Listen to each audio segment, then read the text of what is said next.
won't you sail with me out on the rolling sea?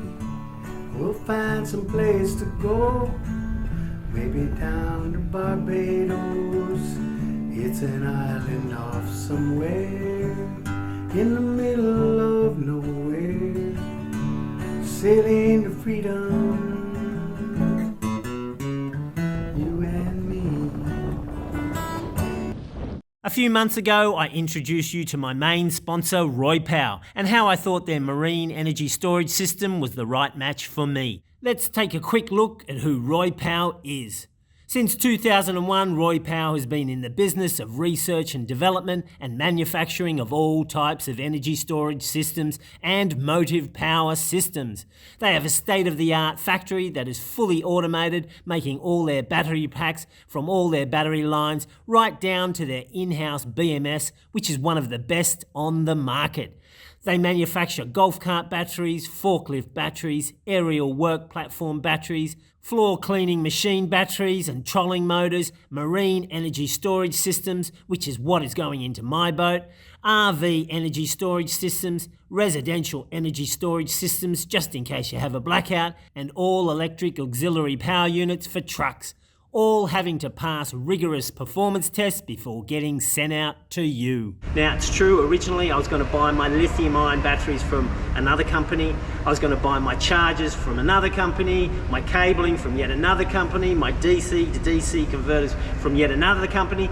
You get my drift? It was going to be a hodgepodge system. And then I would have to get all this equipment to talk to each other and then somehow create my own monitoring system. But with a ROYPOW setup, I didn't have to do any of that. They provide everything. All equipment talks to each other with the monitors here showing all the information you need. You can also have an app on your phone which also provides all the information all at your fingertips, no matter where you are on the boat. And all the cabling is also provided. It is the ultimate in plug and play. But it isn't just me that thinks that the ROYPOW gear is great. Check out everyone's favourite battery and solar guy, Will Prowse. With 1 million subscribers on YouTube, he gets in manufacturers' batteries, pulls them apart, tests them, and tells you if they are any good. This is what he said about 3 different types of ROYPOW batteries. It is beautiful inside this battery. That is nice. Who is this company? We need to look up their other batteries. These are beautiful. We've never seen this quality at this price point, ever. Anyone that likes electricity can appreciate this type of build quality. This is fantastic. This is nice. I like ROYPOW. There is not a single thing I found to dislike about these things. So how can you get a ROYPOW marine energy storage system on your boat? Simple. Contact ROYPOW at marine@roypow.com. Order directly through them, or they may recommend a local dealer, and then ROYPOW does the rest. They will design it, test it, and pack it, and send it direct to you. Easy. Oh, no way. This is fantastic. We need to get more of these batteries on the channel. I said this before, but we don't talk about them enough. These ROYPOW batteries are top notch.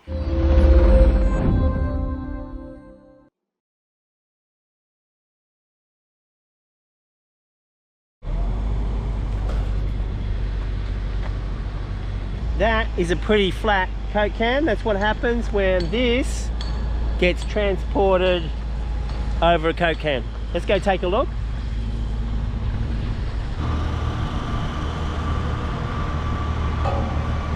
This is absolutely amazing. You're probably saying, Plucky, it's just a crane. No, it's not. I mean, let me give you the whole story. I just spoke to the head engineer. They just transported this from a boat. Now, the boat's gone. I don't know how many ton boat it was, but this was sitting on the deck of the boat, this huge thing, and I thought, isn't it going to fall over?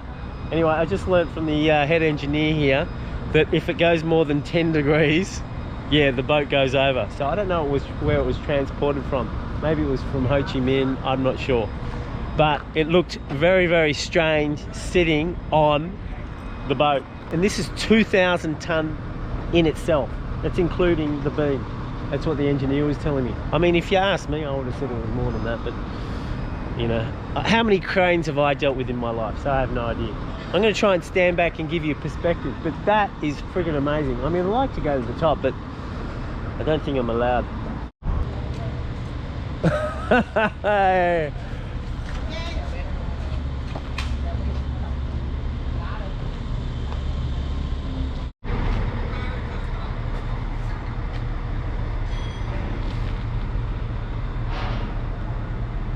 So it looks like they've got 12 of these trailers strung together to take this massive crane. It's amazing, absolutely amazing. Now I know I've said this, but I'm going to say it again. It just looked really strange for this crane to be sitting so high up and so proud on a boat. I mean, I don't know how the boat took it. Okay, time to go back to the build.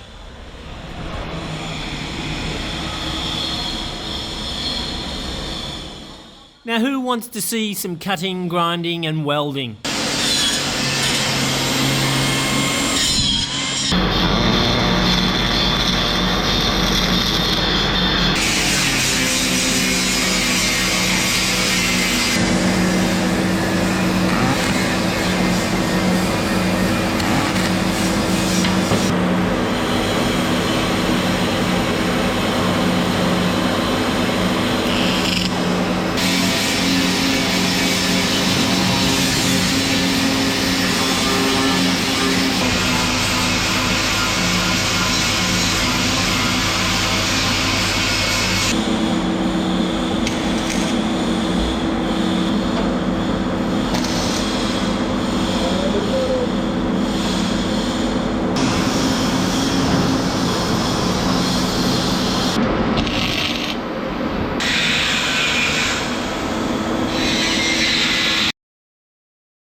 Quick update, a couple of days ago I had a two-hour meeting, teams meeting all around the world with Odyssey's two new naval architects, very switched on guys, very, very polite.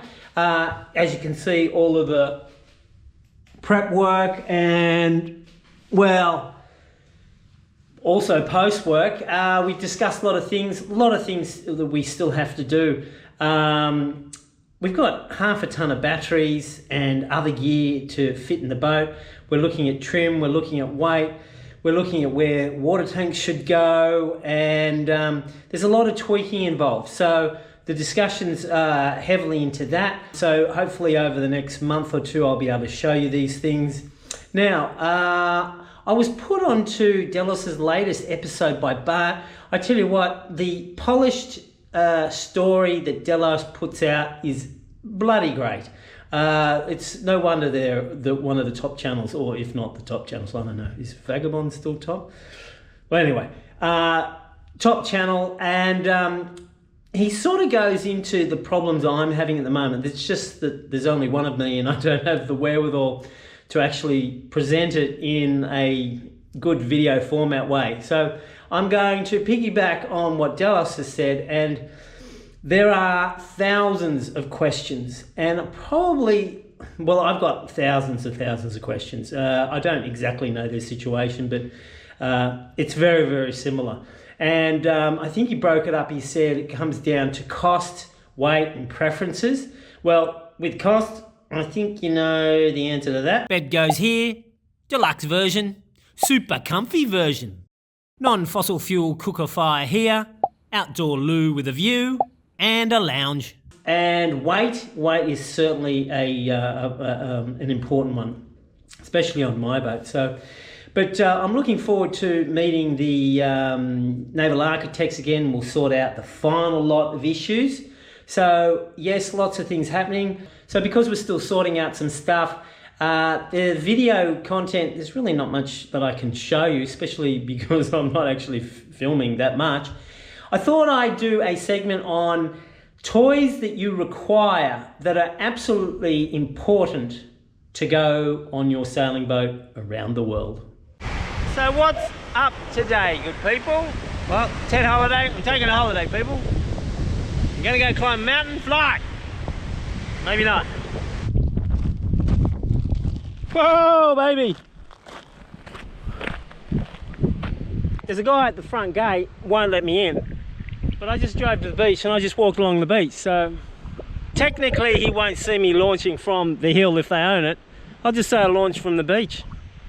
Most people don't understand paragliding, so what to do. All right, let's keep going. Destination.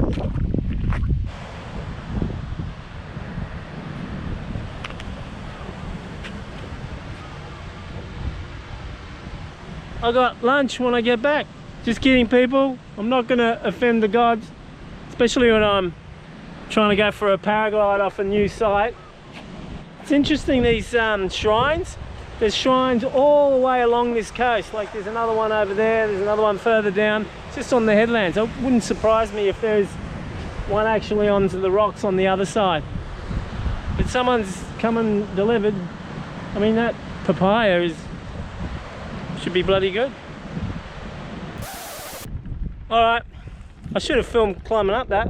It's quite steep. If I lost my footing, I would have been in the drink. Well, actually, I would have been smashed by a rock and then roll into the drink. So, and then drown.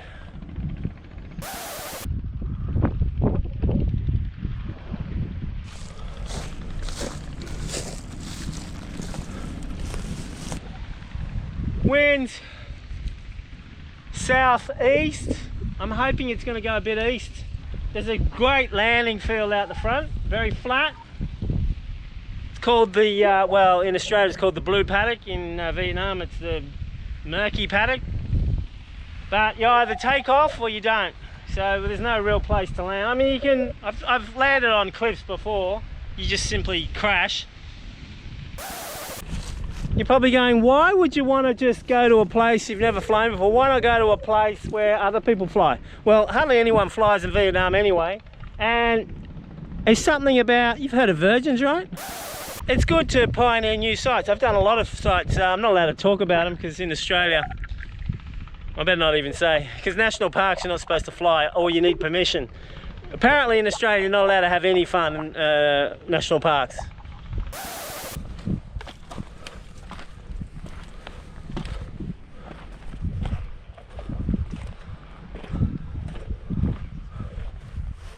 This is a perfect takeoff. See how it's not a sharp edge? It's quite rounded. That's the most ideal. As soon as you get a sharp edge, you get rotor and you get bad air behind, so it's hard to get the wing up. And then when you get the wing up, it actually wants to pull you off the cliff because the wing is designed to say, well, I'm not going to say parallel with the wind, but it wants to have the flow laminar across it. So because the wind's going up like this, the wind goes forward and wants to lift you out. So that's dangerous. So it's always good to have something flattish and then it goes down like that. So you can get the wind up, the wing's actually sitting above your head, and you can walk down a little bit and you can, you know, suss out, is there enough pressure? Will it support me?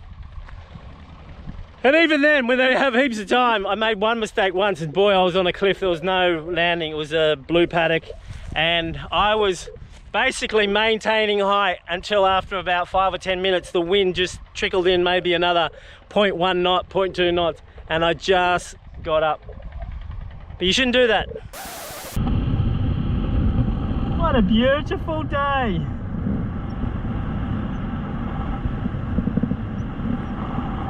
And this is why you want to have a paraglider when you're sailing.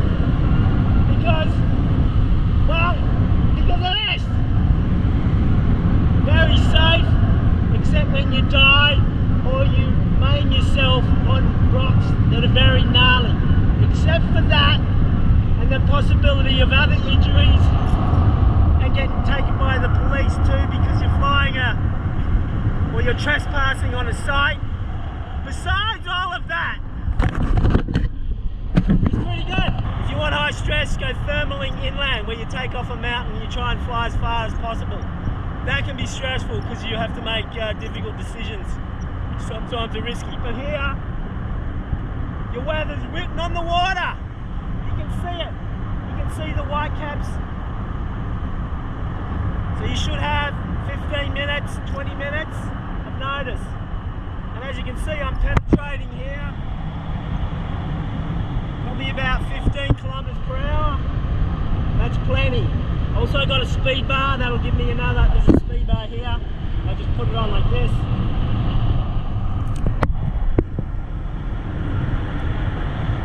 And that gives me another 10. And it's very safe, unless you do something stupid. And you know, sailing into freedom, you never do anything stupid.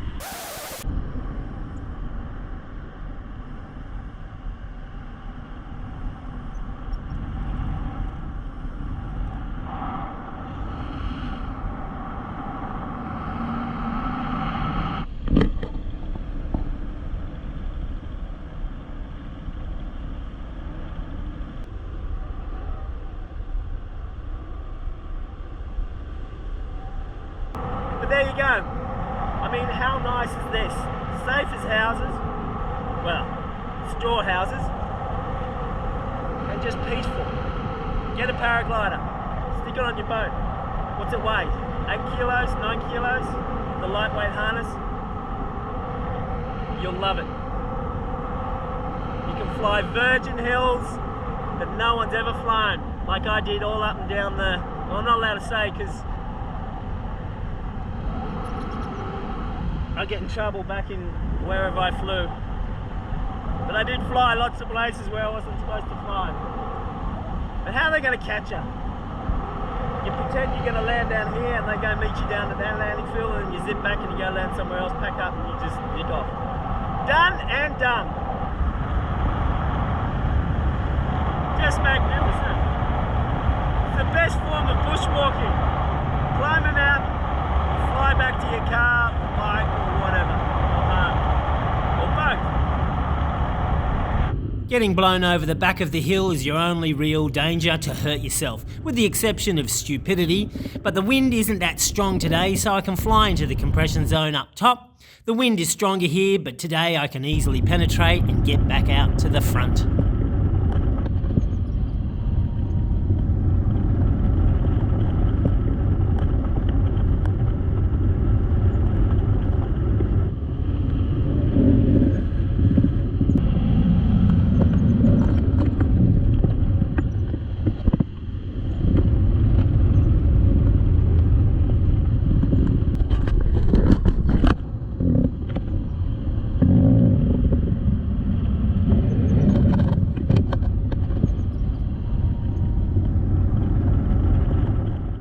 And you meet some like-minded people, good people, like sailing people, but sailors of the sky. He sent me some videos of me flying.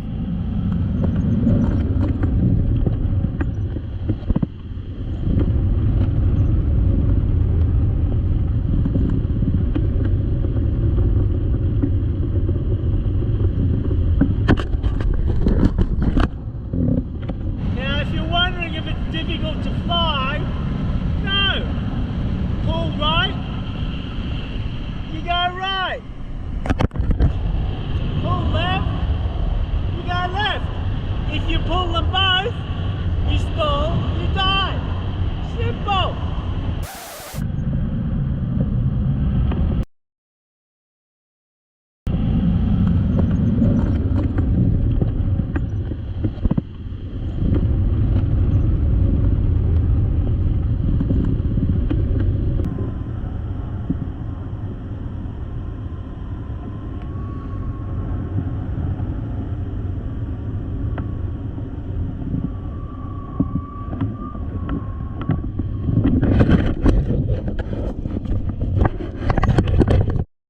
And then 5 minutes later, you're packed up and you're ready to go. So what are you waiting for? Get a paraglider. Now, I'm going to anticipate something here you've probably seen on social media, YouTube, Instagram, whatever. You've seen paragliding wings scrunch up and people plummet to their deaths. Bit of a bummer. No deaths on these videos here, just demonstrating how wings behave in thermic conditions, i.e. non-laminar flow. That hardly ever happens on coastal flying. That's generally thermic flying. That's when you're out in the country, you fly off a hill, you're deliberately trying to fly into a thermal, which is a bubble on the ground that gets unstable, pops, and there's a column of air that goes up. and you fly into that and you get as high as you can. You keep on doing that throughout the day and you try and fly as far as you can. It's a lot of fun. I've flown for 7.75 hours one day and flown 155 kilometers, and it was bloody great. And that's not even far. People have flown hundreds of kilometers. But just by the physics of it, you've got column of air going up, and if what goes up, you've got to have air going down to balance it, so you can get unstable zones. And so that is a bit of a, well, it's dangerous. It can be dangerous. The only real danger you have with coastal flying is getting blown over the back. And as I said before, you can read the wind, the weather on the water. You can see, oh, I'm getting more whitecaps. I can see I'm not penetrating as much, so I should be hanging out front, or I should be landing. If you fly towards the top of the hill, you get in the compression zone and you've got the wind accelerating. So it's faster, and so it's going to be harder for you to penetrate. So if that ever happens, well, you're pretty well buggered and you're going to get caught in rotor over the back, and it could be very nasty in those situations. Well, I might cover that next week, but that's your only real danger, and you've only got yourself to blame. You should be looking at the water, looking at your penetration, and when it gets stronger, you land. Simple. So I don't want you to have the fact of these crashes and people spiraling out of the sky, all these danger stories influencing you, because coastal flying is super, super safe. Okay, so what are you waiting for?